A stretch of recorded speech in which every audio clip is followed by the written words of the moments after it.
Hello, my name is Al Hassan, and I'll be starting off our Netflix marketing plan. Our project focuses on how Netflix can remain competitive in a streaming industry that has become increasingly crowded, with platforms like Disney Plus, Hulu, and Max becoming very prominent in many consumers' lives. As competition continues to grow, Netflix must find new ways to stand out beyond just content, similar to what it has achieved in the past by evolving into the digital world almost 2 decades ago. Our executive snapshot highlights the core of our strategy. Netflix's main challenge is maintaining growth and customer loyalty in a saturated market, especially among younger audiences, with evolving digital habits and varying social platforms. To address this, we're focusing on Gen Z consumers, a key demographic that values convenience, social interaction, and personalized experiences by introducing more socially engaging features such as co streaming opportunities that we will be talking about soon. And Netflix can better connect with this audience, strengthen engagement, and improve long term retention. Overall, our strategy is designed to help Netflix adapt to changing consumer preferences while building a stronger competitive advantage for the future. Netflix was founded in 1997 by Reed Hastings and Mark Randolph. The company originally started as a DVD by mail rental service before moving to a subscription model in 1999.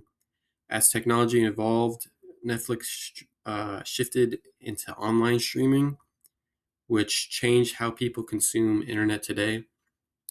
Over time, the platform expanded globally, created original content, and became one of the largest streaming services in the world with around 300 million subscribers.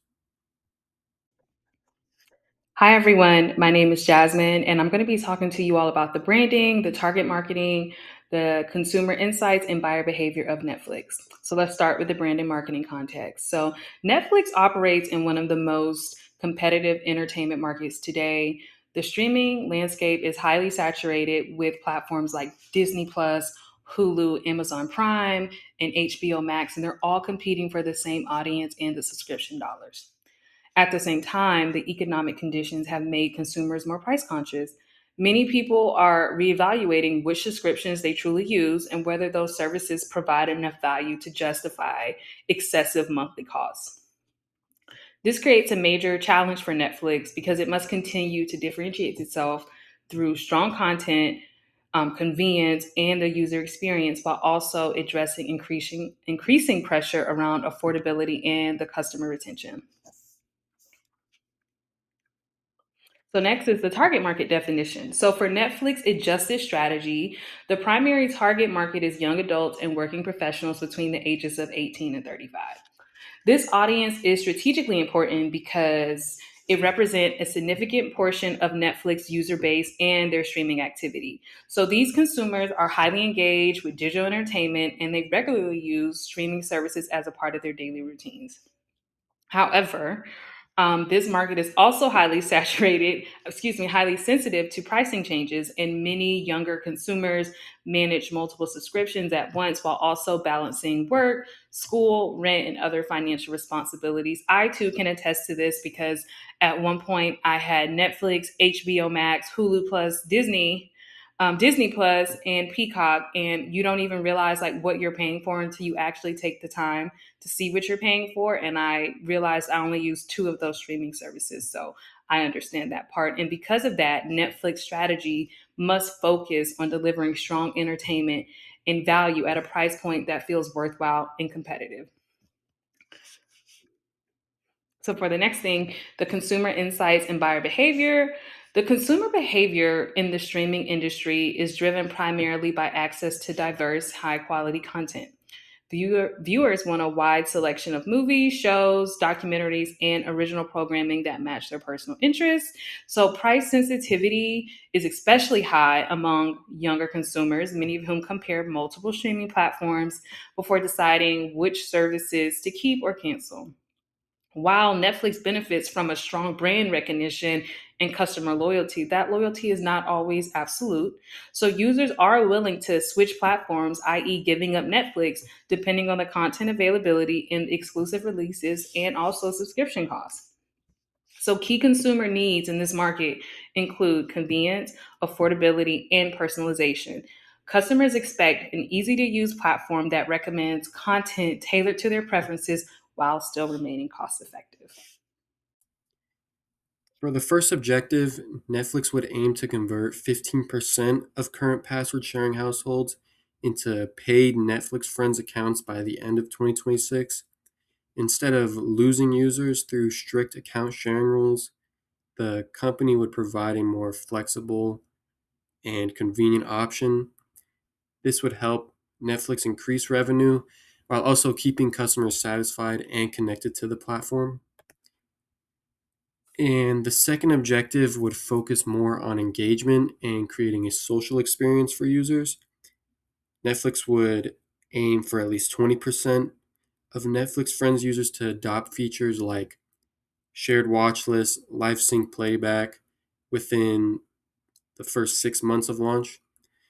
These features would make Netflix feel more interactive, especially for younger audiences like Gen Z, and would help the platform stand out from competitors. For the marketing strategy, I'll be going over what our product is, how we will price it, how it will be distributed, as well as how we plan to promote it.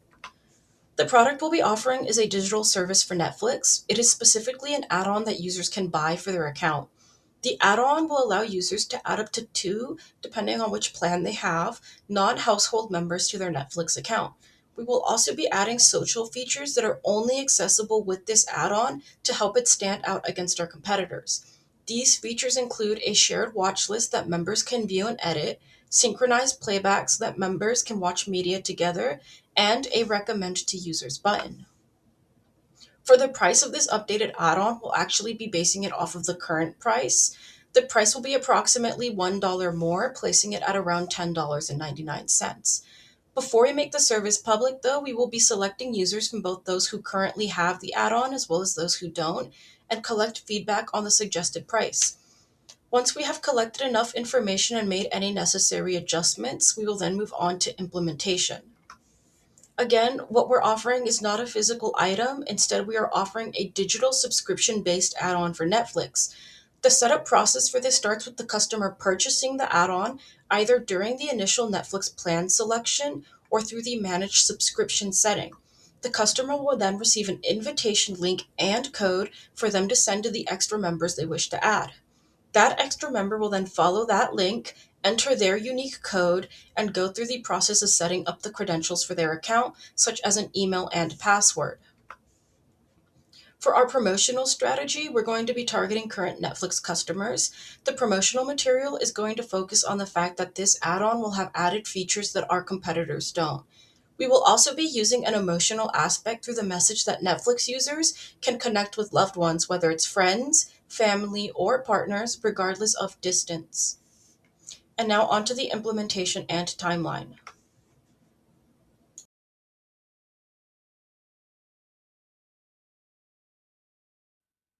Hello, my name is Madeline Gilling.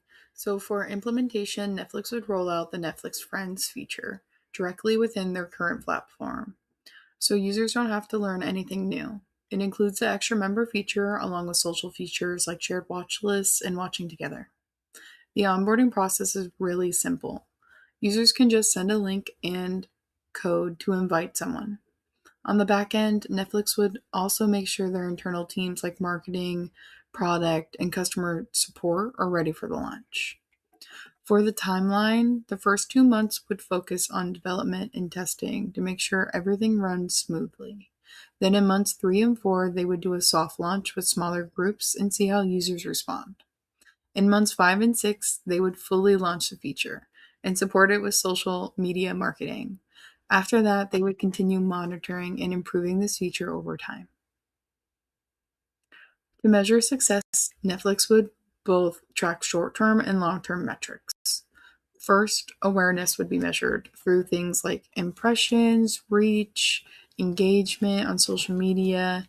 to see if people are actually noticing the feature. Next is engagement, which shows how users are interacting with it, like how many people are adding friends, using the watch together feature, or sending recommendations. Conversion is especially important because the goal is to turn shared users into paying customers. So Netflix would track how many of those users actually convert.